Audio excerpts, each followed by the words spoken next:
सो अभी मेरे साथ क्लास 11 के बच्चे स्टार्ट यहाँ पे खड़े हैं और आज हम इनका एक रैपिड फायर सेशन करने वाले हैं। और सबसे पहले ये पूछते हैं बच्चों से कि आप मुझे बताओ कि आपका भी चैप्टर कौन सा चल रहा है बायोलॉजी में? Biological classification. जोर से बताओ थोड़ा। Biological classification. और मुझे बताओ बायोलॉजिकल क्लासिफिकेशन से पहले आपने कौन सा चैप्टर डील किया? The living world. तो आप मुझे बताओ कि आपको दोनों ही चैप्टर क्लियर है? Yes no? Yes sir. Okay, तो मैं स्टार्ट करता हूँ आपको लिविंग वर्ल्ड से। और लिविंग वर्ल्ड में सबसे पहले आएंगे सक्षम के पास। सक्षम मुझे बताएगा कि जो हम टैक्सोनॉमिक हायरार्ची पढ़ते हैं तो टैक्सोनॉमिक हायरार्ची में जो सबसे बेसिक यूनिट होता है वो क्या होता है? सर स्पीशीज होता है। तो मुझे बताओ स्पीशीज का बायोलॉजिकल कंसेप्ट किसने दिया था? अर्नेस्ट मायर ने। तो आप क्या बायोलॉजिकल कंसेप्ट ऑफ स्पीशीज को डिफाइन कर सकते हो?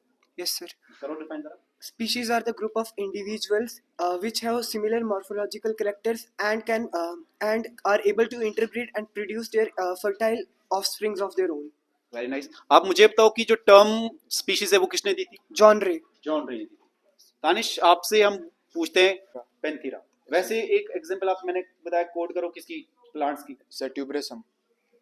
सर एक आगे ट्यूबरेसम और एक आगे लाइकोपर्सिकम। हाँ, तो ये सेम जीनस किससे बिलोंग करेंगे? सोलेनम। ठीक। नेक्स्ट में आते हैं रुपंची से। रुपंची, आप टैक्सोनॉमिक हायरार्ची पढ़ी है आपने? Yes sir. आप सबसे पहले टैक्सोनॉमिक हायरार्ची को असेंडिंग ऑर्डर में जरा बताओ मुझे।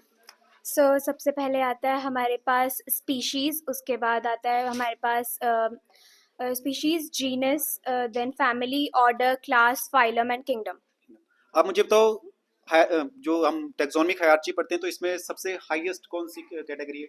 Highest kingdom. और सबसे लोवेस्ट कौन सी है? Species. Basic unit of classification क्या होता है? स्पीशीज। आप टैक्सोनॉमी को डिफाइन करो। Taxonomy is a type of classification in which organisms are classified on the basis of characterization, identification, classification, and nomenclature. Who is considered as the father of taxonomy? Carl Linnaeus. Who gave the term taxonomy? The term taxonomy was given by A.P.D. Cantoll. Very nice. Next पे आते हैं तृष्णा से। आप थोड़ा side हो जाइए। तृष्णा, आप मुझे बताओ कि आप हमसे मैं आपको कोई 8 से लेकर 10 साइंटिफिक नेम पूछता हूँ डिफरेंट ऑर्गेनिज्म के, आपको उनको साइंटिफिक नेम बता दें। सबसे पहले मुझे बताओ साइंटिफिक नेम ऑफ मैंगो का। Mangifera indica. इसमें जो मैंजीफेरा है ये क्या है? जीनस है या स्पीशीज है? Genus. और इंडिका क्या है? Species. है। मैंगो के अलावा आप मुझे बताओ हॉर्स फ्लाई का scientific name. Musa domestica. Domestica. मुझे बताओ वीट का साइंटिफिक नेम। Triticum aestivum. मुझे ह्यूमन बीइंग का साइंटिफिक नेम बताओ। Homo sapiens. मुझे आप टमाटो का साइंटिफिक नेम बताओ। Solanum lycopersicum. मुझे पोटैटो का साइंटिफिक नेम बताओ। Solanum tubersum. लाइन का साइंटिफिक नेम बताओ। Panthera leo. टाइगर का साइंटिफिक नेम बताओ। Panthera tigris. लेपर्ड का साइंटिफिक नेम बताओ। Panthera pardus. और कैट का साइंटिफिक नेम बताओ। Felis catus. जो ये साइंटिफिक नेम्स होते हैं इनके लिए कुछ कोड्स दिए होते हैं Yes, जिसपे sir. इनके कुछ क्राइटेरिया लिखे हुए कि हम किस तरीके से किसी भी ऑर्गेनिज्म का नामकरण करें। तो मुझे बताओ वो 2 कोड कौन कौन से प्लांट्स के लिए और एनिमल्स के लिए? सर प्लांट्स के लिए ICBN और जो एनिमल के लिए वो ICZN। आप मुझे बता सकते हैं कि फुल फॉर्म क्या है आईसीबीएन की?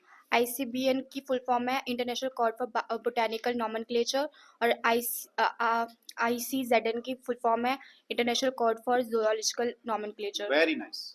नेक्स्ट में आते हैं चारों से बात करते हैं, थोड़ा सा इनसे भी क्वेश्चन पूछ लेते हैं।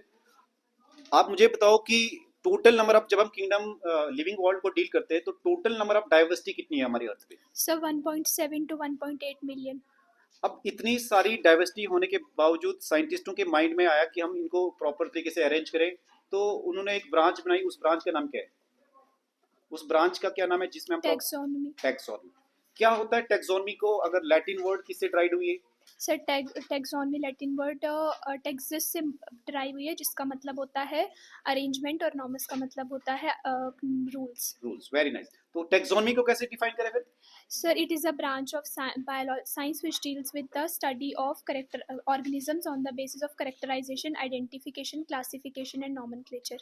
नॉमेनक्लेचर आपने पढ़ा है? Yes, sir. नॉमेनक्लेचर जो मोस्ट कॉमन नॉमेनक्लेचर हम यूज करते हैं साइंटिफिक नेम के लिए वो कौन सा होता है? Binomial nomenclature. बाइनोमियल नॉमेनक्लेचर को आप थोड़ा डिफाइन करोगे?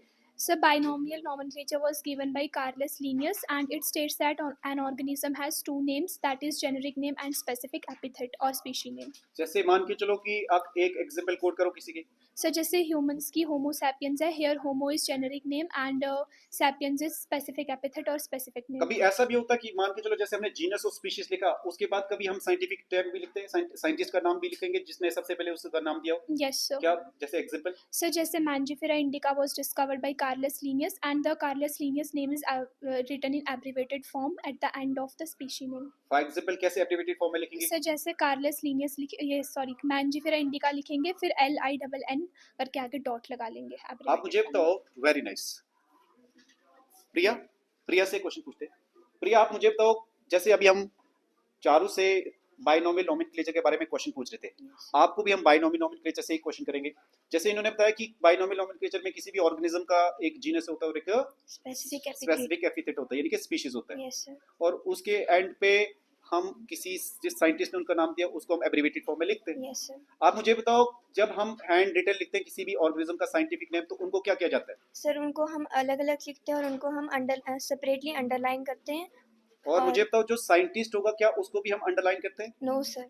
अगर जब हम मान के चलो किसी साइंटिफिक नेम को प्रिंट करते हैं तो उस समय हमें इसे किस फॉर्म में लिखना चाहिए? उसे हमें इटैलिक्स में लिखना चाहिए, यानी कि हमें उसे टिल्टेड फॉर्म में लिखना चाहिए। Very nice. आप मुझे बताओ कि जब आप बाइनोमियल नोमेनक्लेचर का एक रूल बताओ, अगर आपने टॉटोनिम पढ़ा है, यस सर। बताओ टॉटोनिम क्या होता है जरा? जब जेनेरिक स्पीशीज और जो जीनस और स्पेसिफिक एपिथेट हो उनका सेम नेम हो, जैसे कि नाजा नाजा एग्जांपल में जैसे स्नेक का नेम है, उनमें दोनों जो है स्पेसिफिक एपिथेट और जीनस जो है उनका सेम आता है। जैसे रेड का साइंटिफिक नेम क्या है? Rattus rattus. तो यहाँ पे मुझे बताओ कि जो ये टॉटोनिम्स है ये क्या एप्लीकेबल है ICZN में या ICBN में? ये ICBN में एप्लीकेबल है। ICZN में। ICZ में नहीं एप्लीकेबल है, whereas in case of ICBN में ये एप्लीकेबल नहीं है। आप मुझे बताओ कि जब आप बाइनोमियल नोमेनक्लेचर में एक लॉ ऑफ प्रियोरिटी के बारे में पढ़ते हो, Yes, sir. तो क्या आप लॉ ऑफ प्रियोरिटी के बारे में बता सकते हो? Yes sir. Law of priority का मतलब होता है कि एक ऑर्गेनिज्म का किसी साइंटिस्ट ने अगर एक साइंटिफिक नेम रख लिया तो वो ही वैलिड माना जाएगा। अगर बाद में मान के चलो कोई साइंटिस्ट उसका दूसरा नाम लिखता है तो फिर वैलिड कौन सा मान जाएगा, पहला या दूसरा वाला? पहला वाला। इसे हम क्या बताते हैं? इसे law of priority. Very nice. आपका नाम? नाश्ता। नाश्ता से पूछते हैं, थोड़ा सा आप आगे चलो। आप मुझे बताओ जब आप टेक्सोनमी की बात करते हो तो टेक्सोनमी में हम मोस्टली 4 बेसिक प्रोसेसेस पढ़ते हैं। वो 4 बेसिक प्रोसेसेस कौन से होते हैं टेक्सोनमी के? आइडेंटिफिकेशन, क्लासिफिकेशन, नॉमेनक्लेचर और कैरेक्टराइजेशन। आप मुझे बताओ, जब इसके बाद एक और ब्रांच आती है जिसको हम सिस्टमैटिक टर्म्स यूज करते हैं, तो सिस्टमैटिक्स में क्या डील करते हैं? इसमें जो है अरेंजमेंट करते हैं ऑर्गेनिज्म का, किस बेसिस पे? On the basis of evolutionary relationship. किसकी बेस पे? एवोल्यूशनरी एवोल्यूशनरी रिलेशनशिप पे। Very nice. अब आते हैं सदीका पे। आप मुझे बताओ, लास्ट क्वेश्चन आपसे पूछ रहे हैं, डिफाइनिंग, जब हम general characteristics of living organism deal करते हैं, यस सर, तो वहां पे हम डिफाइनिंग और नॉट डिफाइनिंग कैरेक्टरिस्टिक्स को डील करते हैं। तो मुझे बताओ, एक लिविंग ऑर्गेनिज्म के 2 नॉट डिफाइनिंग कैरेक्टरिस्टिक्स कौन कौन से होते हैं? Not defining sir reproduction Yes. और ग्रोथ, और डिफाइनिंग कौन कौन से होते हैं? मेटाबॉलिज्म और कॉन्शियसनेस, एक और होता है सेलुलर ऑर्गेनाइजेशन। आप मुझे बताओ कि क्यों ग्रोथ को कंसीडर किया जाता है नॉट डिफाइनिंग प्रॉपर्टी? सर क्योंकि लिविंग ऑर्गेनिज्म तो सारे ग्रोथ शो करते हैं, फिर ऐसे इसको नॉट डिफाइनिंग प्रॉपर्टी क्यों शो किया? सर क्योंकि नॉन लिविंग थिंग्स भी जो है ये ग्रोथ को शो करते हैं, जैसे कि एक्रीटेशन, इनमें एक्यूमुलेशन ऑफ मटेरियल होती है, और लिविंग थिंग्स तो करते हैं, नॉन लिविंग थिंग्स भी करते हैं और लिविंग थिंग भी, तो ये नॉन डिफाइनिंग प्रॉपर्टी है। इसका मतलब, आपका कहने का मतलब है कि ये जो ग्रोथ है ये आपका नॉन लिविंग भी शो करता है, इसी बेस पे हमने इसको नॉन डिफाइनिंग बताया। Yes sir. आप मुझे बताओ कि जैसे रिप्रोडक्शन पढ़ते हो, रिप्रोडक्शन भी एक नॉट डिफाइनिंग है। आपको पता है कि almost all living organism show the process of reproduction, then why it considered as the not defining property of a living organism? Sir क्योंकि कुछ ह्यूमन बींग्स जो है स्टेराइल होते हैं, जैसे कि कुछ कपल्स,